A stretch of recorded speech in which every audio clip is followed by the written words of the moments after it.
Good afternoon, everyone. I'm Shannon, and it is my honor to be the moderator for today's session.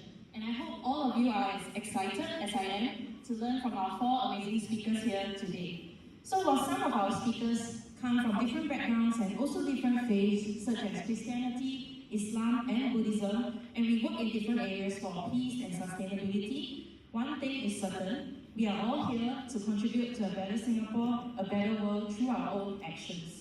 So at the start, we'll give each speaker some time to share her individual journey and story. Thereafter, we will have some time for questions for all of you to engage in a meaningful discussions with our speaker. So with that, let's hear from our first speaker. She's Prof. Raslana Begum binti Abdul Rahim. She is the president of the Singapore Muslim Women's Association, PPIS, and the head of the Public Safety and Security Program at the Singapore University of Social Sciences, SUSS. And prior to SUSS, she spent 18 years at the Ministry of Social and Family Development, working directly with children and individuals involved in the criminal justice and child protection system. She also currently serves as a nominated member of the Parliament. So with that, we'll have Prof. Raslana to begin her sharing.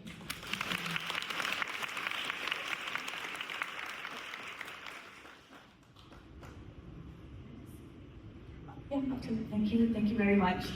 Thank you everyone for that amazing performance earlier. That was really nice. Distinguished leaders, esteemed fellow speakers, as well as guests. I am really very humbled to be here today, to be able to speak about a topic that is very close to my heart. This is a topic that I've been working on since I started my career as a social worker. That was almost 25 years ago in a children's home, where children were found to be abandoned and neglected, and a lot of it got to do with the lack of support that we could have possibly given to the women, right? If we had supported the women, then maybe the children would not be there. So that's my beginning, in my career. So this is a very important topic. So I'm very humbled to be here, to be part of this annual Soka Women's Lecture. And it's interesting that this year the focus is on sustainability and accelerating action for peace, which is also one of the key themes of the International Women's Day, that's looking at how can we accelerate our action. So I feel that all of you here are all, part of this whole larger community where we can all do our little small part in terms of how we can accelerate action. So first of all, I'm not really following my script, I'm just speaking from my heart. So I hope you don't mind that I follow, if I move from one place to another. I would like to, think that the Soka Kakai's Singapore annual event is a wonderful event. And I feel that I must recognize your dedication in advancing women's empowerment. It's something that's truly commendable. So when I found out earlier, there is two different divisions. One is looking at the younger woman, and the other one is looking at the older woman. It's really important to look at women across, right?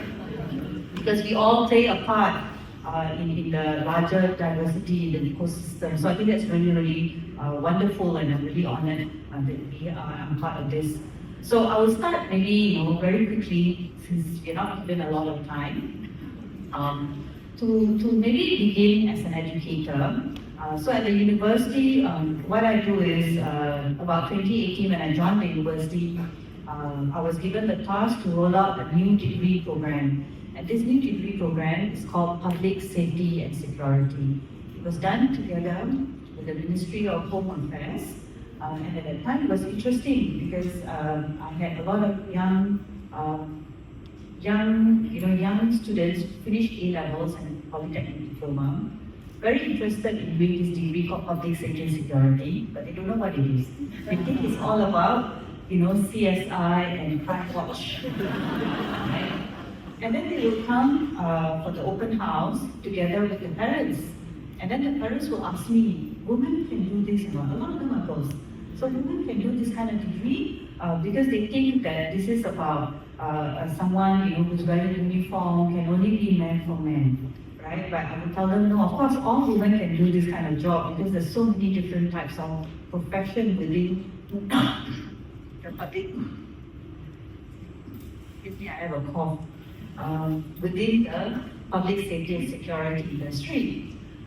So one father asked me, is it safe, right? But then I kept saying, but Singapore is very safe, right? Because we're all in the hospital, all that. So I said, yeah. So now I have the first batch that has graduated.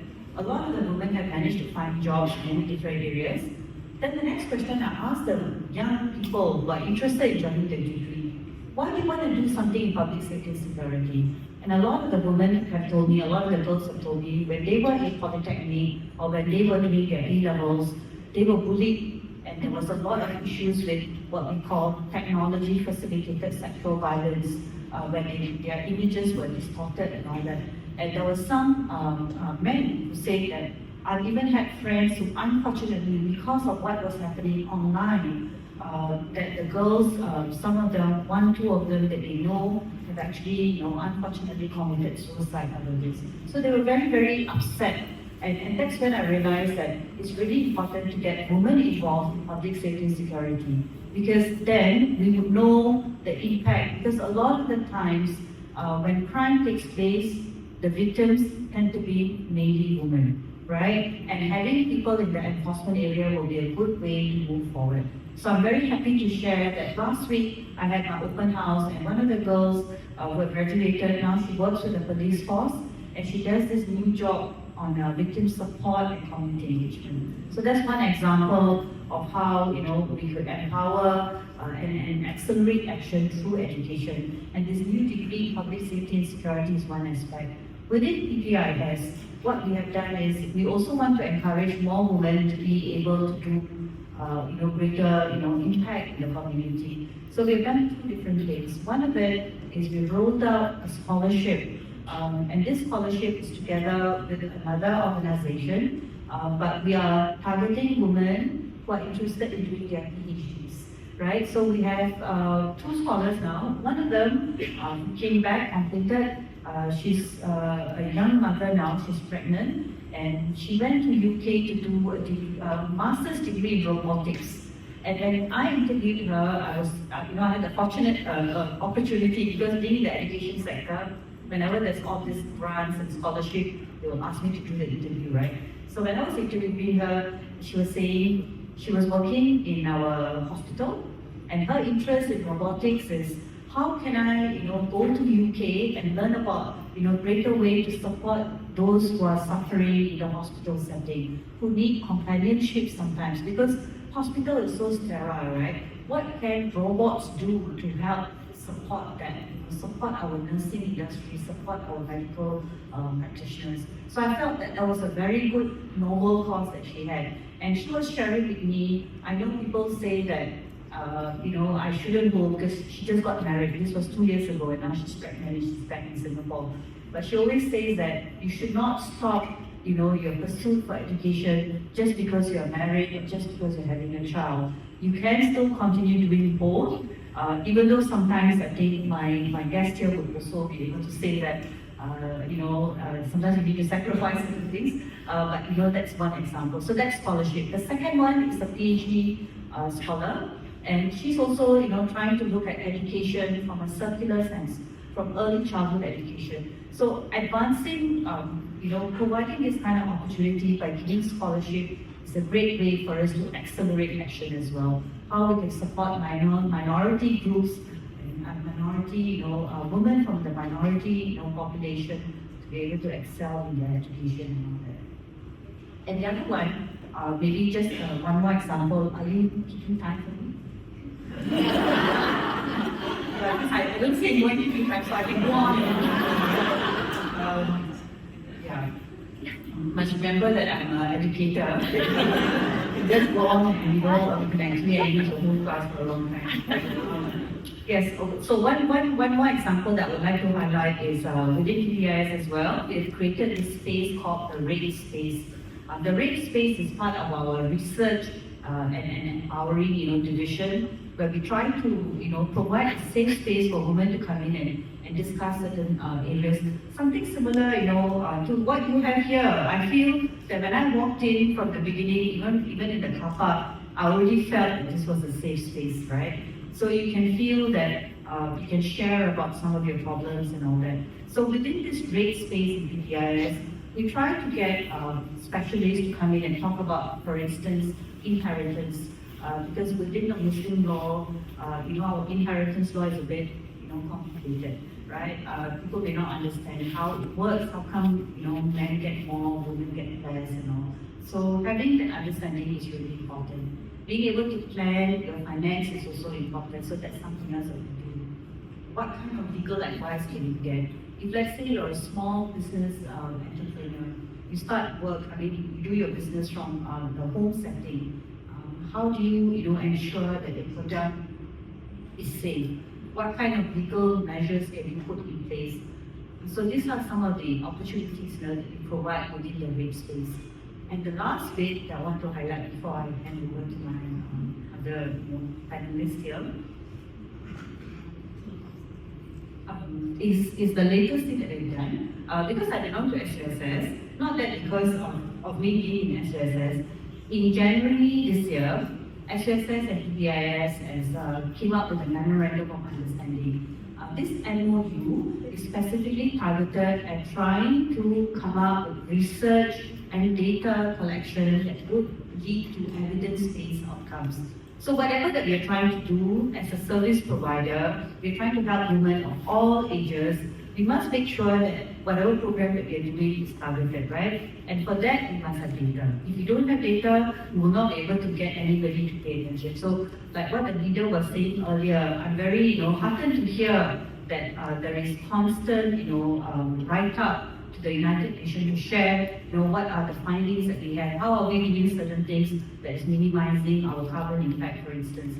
So for that, we need data. But when we are in a human service, it's very difficult to collect the data. How do you measure, someone who has been able to, work for a short while from home and then being able to, have certain amount of money? It's very difficult to measure that. But we are trying to do that with PPIS and SUSS. So with that, I'll just stop here. I got a lot more things to say.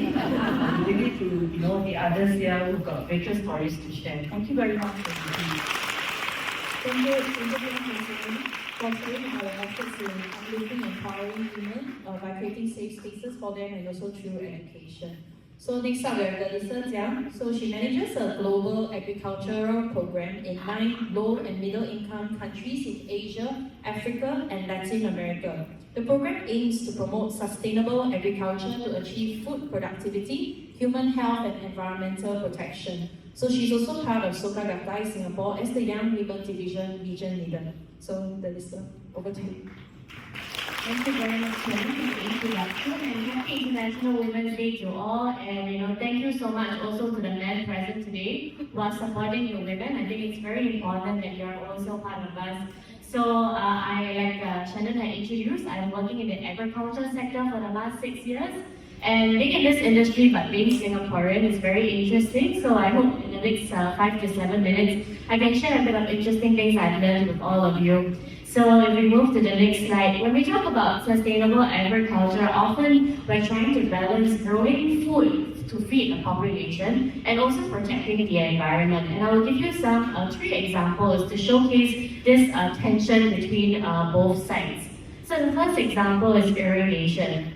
When we talk about irrigation, as you know, when you grow rice paddy, you need to flood the fields. This is how rice grows. But when you flood the fields, you actually need it creates bacteria to grow, and then this bacteria actually release methane into the atmosphere. So this is actually greenhouse gas. It's very harmful for the environment. So irrigation is actually quite environmentally unfriendly. But also because of climate change, there's so much drought. So in one of the countries I work in Chile, they have faced a 14-year drought, the worst drought we have faced due to climate change. And if you have drought, you need water for your crops to grow food. And so you have no choice but to irrigate more. So there is this tension here. Second example is on wheat tillage. So weeds actually compete with crops for sunlight, water and nutrients. And so before farmers plant their crops, they would till the fields. So you can see the tractor is doing that. They are removing the weeds. But when you do that, actually it removes the topsoil, which is very nutrient rich also. So in the long term, your crop, even though you take out the weeds so that you can grow your crops, you end up also removing the nutrients from the soil. And then removing this nutrient from the soil is not like cutting our hair, you after 2 months you grow back again. This takes 500 years to grow 2 centimeters of topsoil. So how do we balance again here? Now let's look at example 3, pesticides. So a lot of times pesticides are criticized for polluting the environment.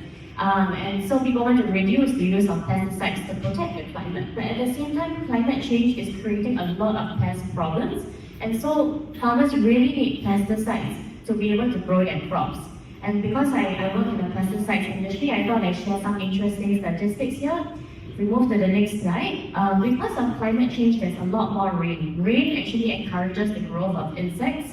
And so in 2020, there was a cyclone that happened in the Middle East, and that sparked off the locusts to reproduce 8,000 times more than usual. And if you see the picture over there, if you think those is like rain or whatever, it's actually grasshoppers flying around the farmer. And this is the worst attack in Africa in the last 70 years. And besides rainfall, also global warming. Insect developments also get speed up due to heat. So you can see here in 1984, an insect takes 1 year to grow 1 generation.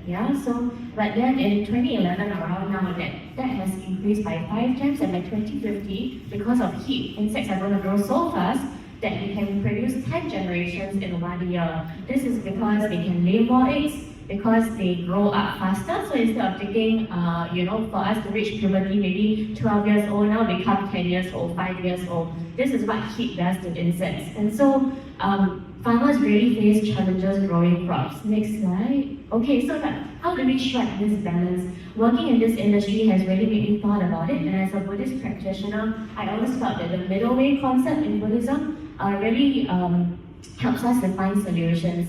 But a lot of people who hear the middle way think that it is just a moderation of 2 extremes. So, okay, now I focus so much on economy, I neglect the environment. So I just move more to the center, that one called middle way. Actually, this is not what middle way means. Middle way is actually not the center of 2 paths.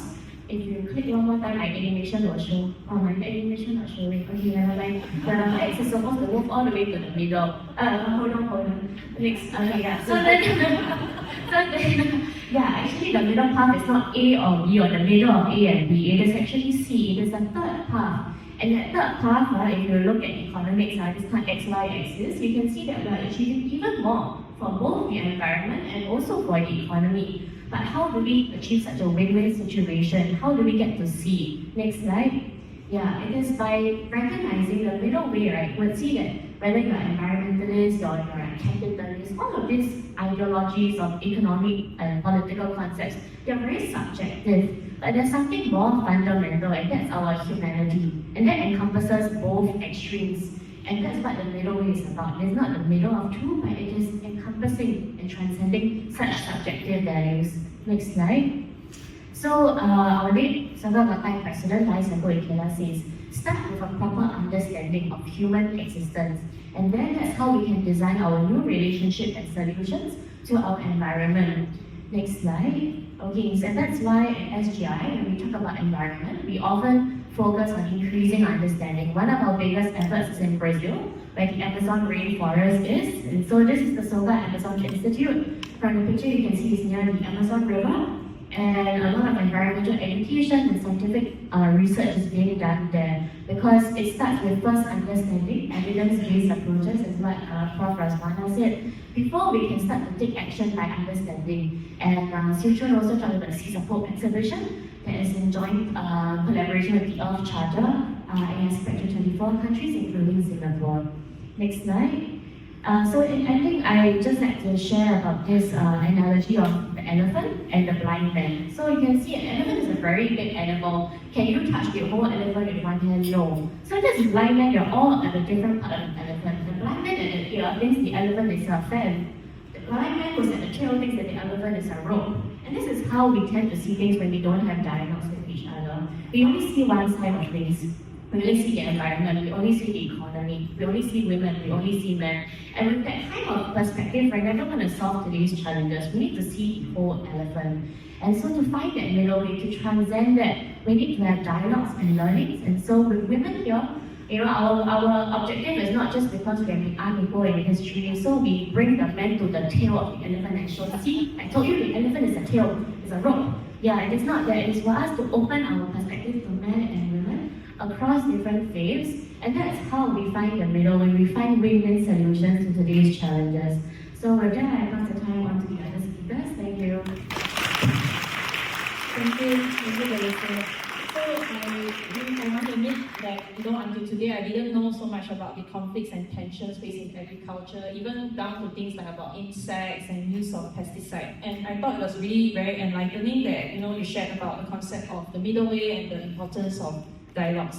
So next up we'll have Yudi Huang. She's the chapter leader for Days for Girls Singapore. She heads communications and distributions for the Singapore chapter, and also leads distribution efforts in Myanmar, Philippines, and Malaysia. She is also currently serving as the Ward Relief Society President in the Singapore state. Organized in 1842, the Relief Society is the women's organization of the Church of Jesus Christ of Latter-day Saints. So let's have Yudi to share more.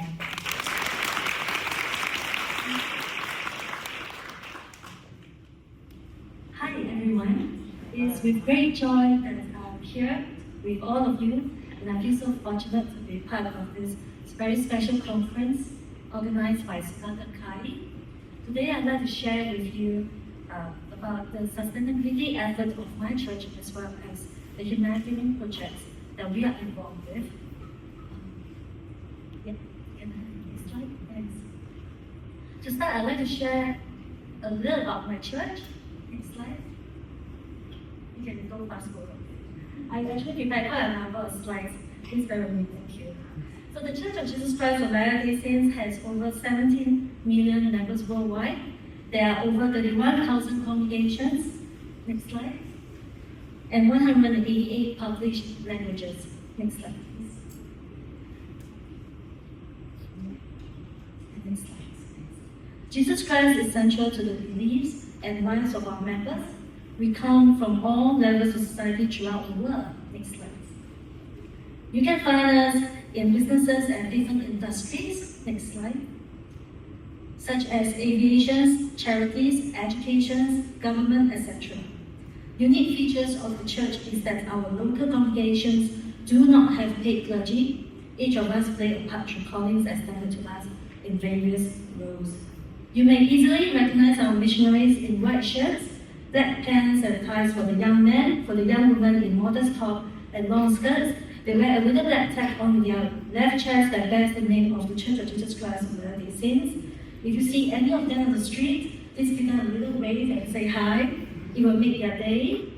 They are young people aged between 18 to 22 years old, some slightly older, called to serve a mission where they will spend 1.5 to 2 years of their lives away from their families, traveling across the globe to devote their time at their own expenses to share the gospel of Christ.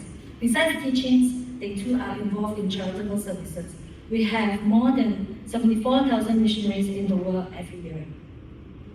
Next slide, please. For me, my calling in church is being the Relief Society president to one of our local congregations. What is the Relief Society? Organized in 1842, the Relief Society is the women's organization of the Church of Jesus Christ of Latter-day Saints. Now, nearly 7 million members of the Relief Society has provided temporal and spiritual relief to our sisters and brothers around the world. It is one of the largest organizations for women in the world, and the motto of the Relief Society is taken from the Bible in 1 Corinthians chapter 13, verse 8, which is, charity never faileth. Relief Society provides charitable services to relieve and bless the lives of our congregations as well as in the community that we live in. In Singapore, we have service projects to knit guineas, socks, and sew cushions for patients in local hospitals. And another cause that the sisters here in Singapore do on a consistent basis is under the Days for Girls initiatives. I personally too volunteer in this project since 2017, and I'd like to share with you a little about it. What is Days for Girls? There are two primary focuses: hygiene, sanitation, and health education. In the area of hygiene sanitation, our focus is on menstrual health hygiene care. Here is a picture of our Days for Girls kit. We produce recyclable sanitary shoes and liners for girls from age 12 and above, we do have kits that are designed for heavy users. Each kit is crafted to meet the gold standard that is expected of every chapter.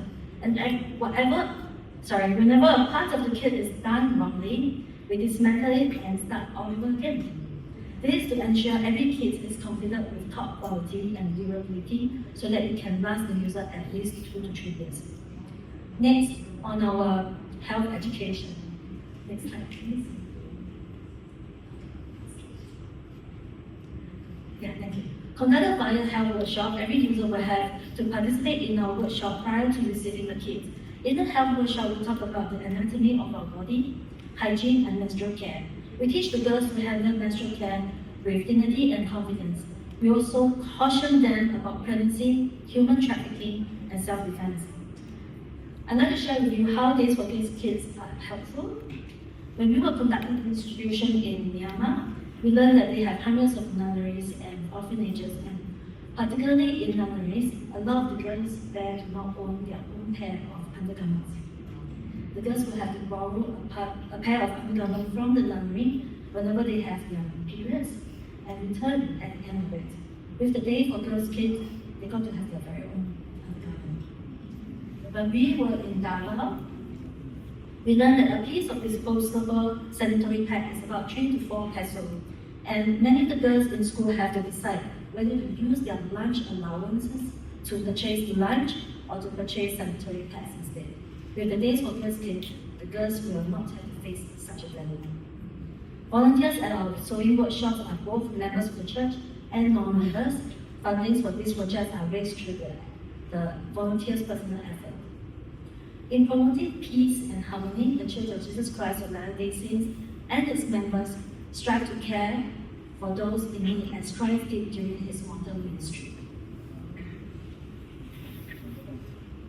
Our service includes disasters relief, poverty alleviation, healthcare, education, food banks, shelters, even medical missions, and community development programs. We believe that humankind are stewards over the earth and should gratefully use what God has given to avoid wasting away resources to use the bounty of the earth to care for the poor and the needy. As our church leader, President Russell M. Nelson counseled us, we are to care for the earth, to be wise stewards over it, preserve it for future generations, and to love and care for one another. In line with today's topic, I have also prepared a few examples of our church initiatives. The church owns and operates a significant number of buildings worldwide. This includes temples, meeting houses, welfare facilities, family history centers, and other structures. As a property owner, the church has adopted sustainable land management practices that significantly reduce emissions and save more than 2 million in annual energy savings. We too use sustainable ranching and farming practices at our investment farms and welfare farms. Everything we do, we make sure that it's reduction, reuse, recycling, packaging solutions, and other things that help avoid material waste as our priority. For humanitarian projects, in the latest report in year 2023, the church spends about $1.36 billion in expenditures, 6.2 million hours in volunteer work, 4,119 humanitarian projects in 119 countries and territories.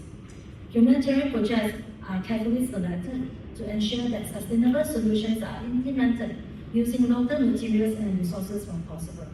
The amount of material recycled at church facilities is reaching 4,000 tons in 2022, not including the 73 million pounds recycled through the Deseret Industries.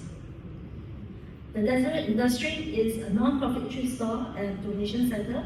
It was established in 1938 to be a job training facility. It is owned and operated by the church. In this part of the world, we do have extensive work carried out to serve communities in the neighboring regions. In Singapore itself, we have donated over 100,000 to New Hope Community Services and also Jeremiah Singapore. For New Hope Community Services, we upgraded the toilets in their shelter. For Jeremiah, we had donated food and shelves at the Standardized Food Bank in Radin Mas. Yeah. So this is the end of my time. Thank you so much. Thank you, Ruby, for sharing with us the various initiatives that your church is working on to empower females and also to promote sustainability. And I think especially for topics like earlier when you talked about Days for Girls, tackling the taboo of female menstruation, I think these are things that we take for granted in Singapore, but as you can see, it's very big issues in other countries. And I think from what you share, we can see that it is all these small but consistent efforts that really help to add up a bigger change over time.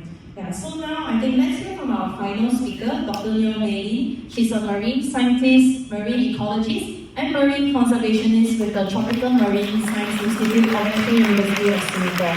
So she grew up being curious about nature and how it works, especially giant clams. She continues to work closely on the conservation and management of giant clams in the Southeast Asia region, and she recently published a book titled A Field Guide to Giant Clams of the Indo-Pacific. Dr. Liu, please. Thank you. So thank you very much, Shannon, for the very kind introduction. So I think she mentioned a few times the word giant clam, so you can probably imagine that I'm very obsessed with this animal. So I'll share, and then this photo basically shows me holding one of this individual. I know it doesn't look very giant, but I will surely show you one that is really very giant later. I'm very grateful to be here among really esteemed speakers who, share really very inspiring projects, that tackle sustainability issues for today. Again, my name is Mei Lin. I'm a marine biologist studying marine life in Singapore and Southeast Asia region. Today, my sharing is going to be a bit personal, my own journey as how I became an environmentalist and why I choose to persist in believing that sustainability is the way forward as how we live in our world today. So my story began as a young girl, next slide, thank you, fascinated with nature. But while growing up in a very interesting city like Singapore, a very urban jungle surrounded by HDB flags and shopping centers. In fact, if you ask any children today, they might think that shopping centers are the forests of Singapore. But very lucky for me, my very outgoing parents often brought my brother and I exploring different green and blue spaces in Singapore. We swam in the waters of Changi Beach right here. I trekked the grasslands of Congo, where before Congo was even developed. Nature is all around us, whether we live in a kampong village or a HDB flat. As I left my home today for this event, I saw green trees in my estate, I heard birds chirping, and I smelled fresh and clean air. My desire to observe and learn something new makes me jump out of my bed every day. Although at my time, not revealing my age too much, there wasn't really very formal environmental education in the system. And not so much, today a little bit better, I would believe, I hope to believe. But I grew my curiosity and passion for nature in many different ways. One of my most fond memories, in the next slide please, is actually volunteering to look after the school garden in my primary school. And I discovered how plants can scatter their seeds just by purely observing my surroundings. I remember I felt so wondrous to be able to see how these seeds explode, or some of the seeds that float in the air as they make their way to the next destinations. So therefore, at a very young age, I knew I wanted to be an environmental person or an environmentalist just because I'm curious and I really love nature. So for most part of it, I was, not afraid to chase this aspiration, this dream. But in this journey, I encountered some naysayers and bullies that mocked me for what I believe.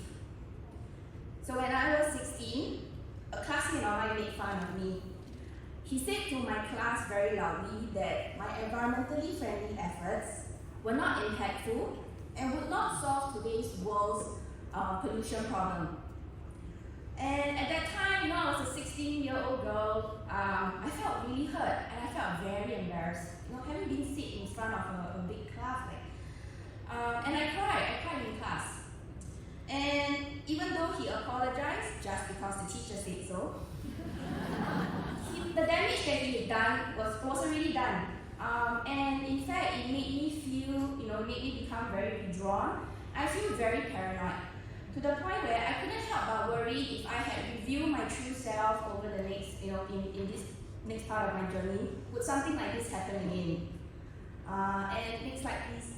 So, in fact, actually, there have been very similar incidents like this, eroding my own beliefs and my ability. They continued throughout my school-going years and into my early career days as a scientist.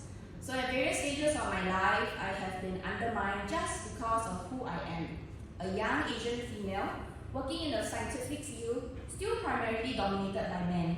In this picture that you see here, when children are asked to draw who they think a scientist is, when you Google search it, majority would still draw a man. And there are still, and you only see a scatter of few like females. But the good thing is, I think there are trends that suggest that children are actually expanding their perspectives of who scientists can be. And in addition, at that time, I didn't find any female role models that looked like me. So for many years, I suffered from imposter syndrome because I didn't believe in myself and I didn't believe in my abilities. So I always feel the need to continuously prove myself to my colleagues, my bosses, and even the scientific community. So unfortunately, this story isn't one where time can just solve my challenges. So instead, I decided that it is through my own sheer determination and willingness and my beliefs of what I want to do to overcome all these challenges and start my own new path. So fortunately, in some ways for me, when I start working on this new path towards my dreams, I was very lucky to meet other and be inspired by many other fellow Singaporean environmentalists. Some of you may know Ms. Ria Tan, who is the founder of Wild Singapore. So, in fact, if you are searching something about marine biodiversity and marine life in Singapore, her website comes up in the very first top Google search. And moreover, after taking up a student research project on marine wildlife and volunteering as a nature guide, that made me even more interested in marine conservation issues. And coincidentally, next slide, I discovered my favorite marine animal, the giant clam. I promised you, right? So the name itself suggests that they are truly the world's largest marine bivalve living in the sea today. So just as a gauge, I am about 1.5 meters tall, so this is how big the giant clam can grow. And it can weigh as much as 300 kgs. Fortunately for me, I don't weigh that much. So the work that I do right here in Singapore is because these big clams are threatened by many different problems. They are illegally taken from the reef through poaching. There's the loss of habitats and climate change that we spoke about earlier. So if we lose these iconic giant clams, we think we're going to be losing some very important ecological engineers who are helping to keep the coral reefs healthy and diverse. So therefore, like in this work, I was very determined to save them from going extinct and led multiple different projects in Singapore as well as currently right now in Southeast Asia to raise awareness by helping to raise knowledge capacity as well as also through education. So for this work, I've been doing it for the last 15 years and like hopefully I am making a difference in contributing towards the conservation and sustainability of our environment. So as I go to the closing of my sharing, next slide please, and even though I've faced a lot of mental and emotional challenges, I knew that I didn't want to give up. Because I think our world needs as many people to care about what's happening right now, whether it be like climate change and like conflicts, etc. And if I had given up, what would happen to this world? I may be one person, I may not be making too much difference, but I think collectively, every one of us here in this room, if we do something together, I think we are going to be driving change. And moreover, next slide please, I think one thing that really has made me continue this work is because I found my village of supporters and comrades, I would put it that way, not just at home, but beyond our shores as well. And whenever I stumble on this very rocky path, things like these, they would cheer me on and encourage me to just keep swimming. And I did exactly what they told. I am still swimming against all odds. So today I think I am a mentally stronger and confident person. I have also learned a few things. To be kind to myself and to celebrate every little win in life, whether big or small. And on this journey, I really appreciate that I'm not alone and I can always ask for help. So in this last slide, I am a mom now to 3 young kids.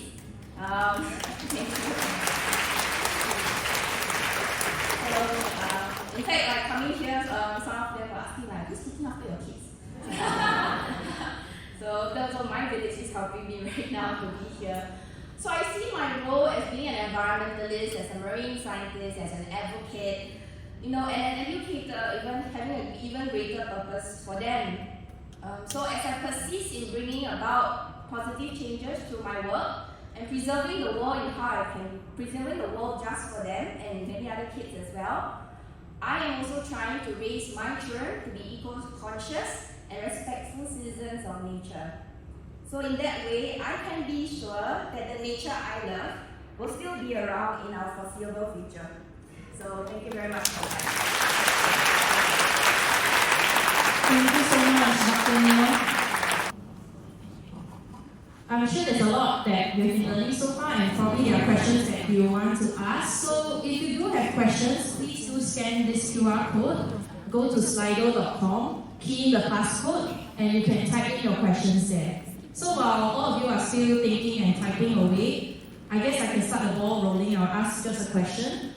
Given that, all of us, the speakers here today, are females and women, what are some challenges that you face as a woman in trying to advance in the areas that you're working on? And any of you can feel free to share.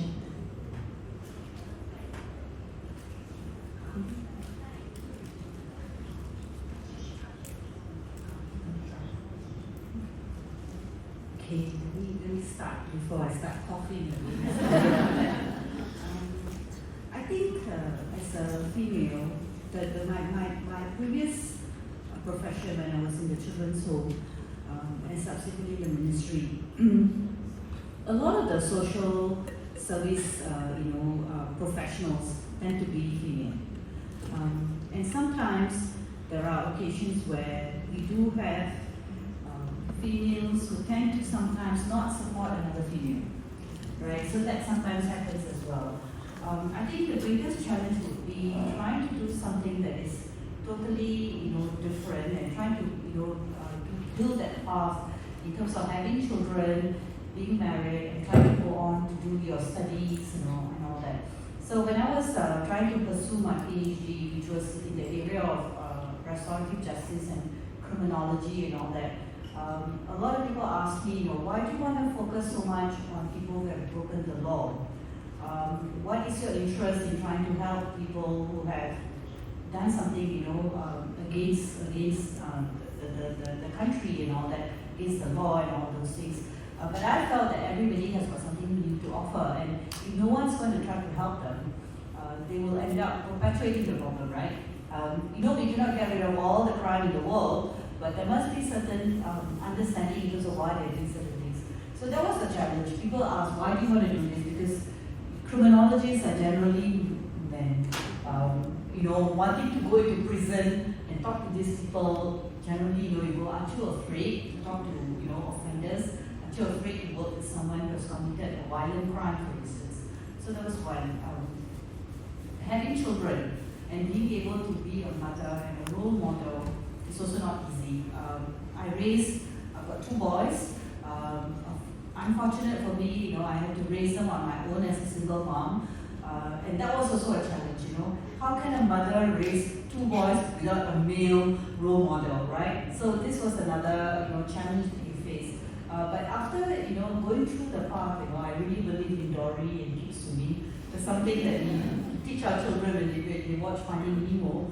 I think what you really need to do is try to look at your own inherent strength and your ability to do certain things. And if you keep doing things in small bursts, it doesn't have to sometimes be it's not a sprint, it's a marathon, right? So you keep, having your own little chart and your pathways, and you keep seeing the progress and you keep moving forward.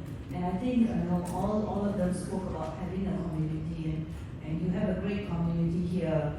We try to create the same great community in PPIS, same thing in the church setting, right? So your own support mechanism is really important, and I think that can really help you overcome all your hurdles.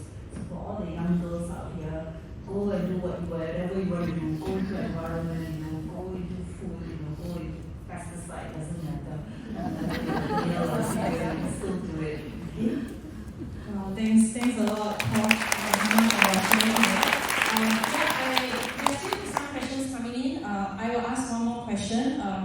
So I think, when we talk a lot about accelerating action for peace and contributing in all these different areas of sustainability, I believe that, especially given the chaos of the world we face today, sometimes we feel helpless. We don't know how we can contribute. So I would like to ask our speakers here today if you have any advice on how can we overcome this sense of helplessness and do our part to contribute to peace. I really like what Christian shared earlier, the picture of the elephant, where everyone who touches different parts of the elephant has their own point of view. And I think the gist of achieving peace is communication.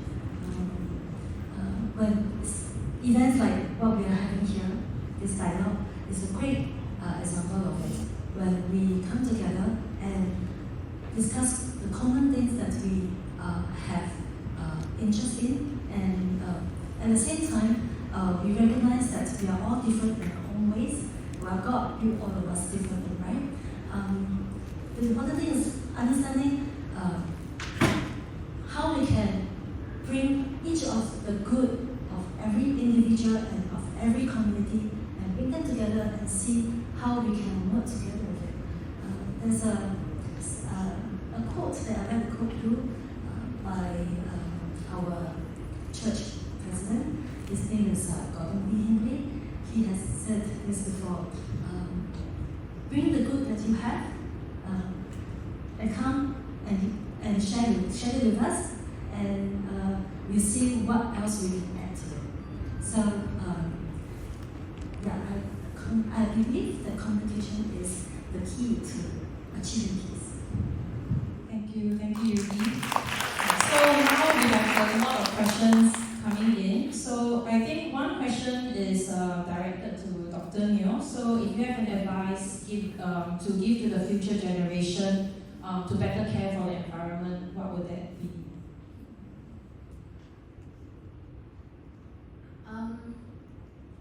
I think to answer that question, I would say that embrace your failures. I think one of the things, especially growing up in a society that prides in doing well, succeeding, and then only celebrating success, makes it very difficult to accept failures. One of the things, especially I think because of the nature of my work and research, and also because I do a lot of field work, so you all see a little bit of the insights earlier. So as a female, I think we're physically built differently. So we do have times where we're challenged at doing certain aspects of the research. And sometimes I think when things go wrong, we become very hard on ourselves. And I don't just see it on myself, but I see it in my younger peers, and even more so in the younger generations that come to do internship with us at the Marine Station. So in this context, I think it's important to understand and embrace your failures, because they are your path to success. And it is true, because when you fail, you know what's gone wrong, and you want to try again. Especially if it's something that you truly believe that you can do it, you can make it. So with each, something that resonated with me from Prof. Mazana is it's a marathon. So every failure is a little bit like a burst of something that you do, and as you in fact, actually I think my path is probably charted with mostly failures before I actually see something successful. And I think like in the younger generations today, it is still difficult, I understand, but I think it's about being able to jump back and get back up and be able to keep swimming. Thank you. I think what you're saying in some ways is kind of like really building that kind of resilience, and that when you want to enact something that creates change, it takes time. Sometimes you'll fail, and then it's important to keep trying again. Yeah, so there's another question that's directed to the listener. How can we as individuals contribute to sustainable agriculture? Okay. Yeah, we're all not farmers here, so maybe this question is really like, how do I do that? Because I eat the food that the farmers are growing. I think, we often think that we're very far from agriculture also, but I think it really comes about from firstly understanding, like I said. For me, when I first entered the pesticides industry, I also was wondering whether, it was an industry that wasn't very favorable, very negative. But when I went down to the farms and I see how difficult it is to grow crops and the kind of complexity it takes, that's when I changed my perspective. And then, I go for some UN meetings and you see people who are like from the NGOs, just fighting on, and then everyone is just on an opposite side. I think if we really want to support sustainable agriculture, and from the examples I gave here, it is not straightforward. You can't just appeal to one side or the other. It starts from educating ourselves, being open to perspectives, not reading one or two articles that appear on your feed and thinking that that's the fact of the matter. We need to really develop wisdom to be able to discern information and think for ourselves, think critically, what can we do? And I think this applies not just to agriculture, which may be a little bit far for us in Singapore, but maybe other social issues that we see. People tend to report things in one perspective, and with echo chambers and all that, we tend to also get that perspective reinforced. So I would encourage that we do dialogues with people that we don't normally talk to, expand your horizons, read more widely. Don't just read like 3 articles and then cite it as your source of authoritative source of information. Let's be more open-minded. I think that would be my perspective. Thanks. Thank you, Delisa. So there's a question on why do men still hold the majority of top decision-making roles in sustainability, and how can organizations ensure a more balanced leadership structure? So I guess the question is specific to sustainability, but I think in general we do see that when it comes to leadership positions, usually males are the ones that dominate the senior management roles, and I think it's something that we just talked about earlier before the lecture. So would any of our speakers would like to share your views on this? Whether the question came from a woman or a man. It's a man. It's good that a man is asking this question. I don't think it's the man is not willing, for women to be in the leadership position. I think it requires both parties to have a communication, to have a dialogue, and to kind of decide what would be the best way to move forward with a topic or to achieve an outcome for an organization.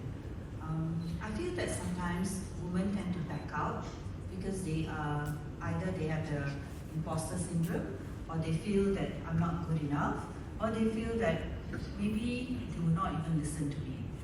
Men, on the other hand, feel that okay, maybe women is a weaker, counterpart, so they need to be protected. So therefore, I don't think we could give them additional responsibility. They already got so many things to handle at home, not knowing that women are actually strong, right? And maybe that's why, like what one of the speakers was saying, we're created differently, but we are also created to have children, so we do have that strength and ability to do certain things. I think without knowing each other's requirements, it becomes harder. So we have this stereotype thinking, okay, it's easier for men to lead, in our organization and for women to just do the support, task. So I would ask the men who asked this question to engage with other men to find out what could be the solution. Because we do see a lot of leaders on top who are men, and if all of you can come up with an idea in terms of how you can entice or train more women to be in that position, that would be wonderful. Thank you.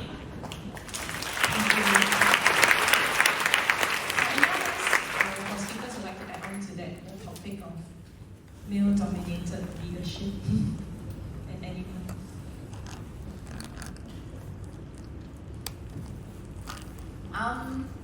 So coming from more like a middle level career person, and I want to just put it as a disclaimer here. So in my field, actually, I do feel that gender equity, we're pretty even. So I do have very supportive male colleagues, and in fact, our gender ratio could be or tend to be biased to more females in the field than males also. But in this scenario, many of our top level senior management and decisions and those that lead discussions, there are still the male colleagues. I think there are several reasons. So being in the sort of that class trying to reach there right now, I think it's also partly because I'm very close in age group with the current senior management as well. So them probably having a head start in their career, maybe from a parenting perspective, they don't have to give birth, they don't have to take maternity leave, they don't have to put a stop to their academic career, which makes a huge difference to female colleagues who are trying to achieve that same path of going into a leadership role. So being behind has somewhat made me lose out in being able to get to that role, in the same way. Apart from that, I think apart from some of the other responsibilities and circumstances, I do think that it's really about that communication. We don't really know why my colleagues, female colleagues, don't want to be in leadership roles, and vice versa as well. They may not know. But I'm still trying to figure out. I'm just asking the questions that I need to ask. Say why. So in my instance, I'm asking my bosses so what made you stop at that level? Why did you not want to go further? And they're very open to sharing. And hearing that is great, but I think it's also being able to have the male counterparts come in, be able to hear us, and we hear them as well. What can they help to push us or elevate us in that same sense. Okay, thank you so much, Dr. Leong. And time really flies. We run out of time, so unfortunately we won't be able to take further questions. But thank you again, everyone, for the really very thought-provoking questions and also the lively discussion. And thank you once again to all of our wonderful speakers for this inspiring session. Give them a round of applause. So before I conclude this panel session, I would like to share something that I read from Dr. Daisaku Ikeda, the president of Soka Gakkai International. So he shared, I quote, "There is no doubt that there are countless challenges and issues that need to be addressed and changed in our world. But I believe in the latent power of humanity to do good and generate change. There is always something that any person can do to contribute to it for the next generation. It could be as simple as smiling at your neighbors. No matter how small the job is, it will ripple and spread. Our job of hope and positive action will become a ripple of joy, and one day it will surely flourish," unquote. So with that, thank you once again, and I shall hand back the time to the MC.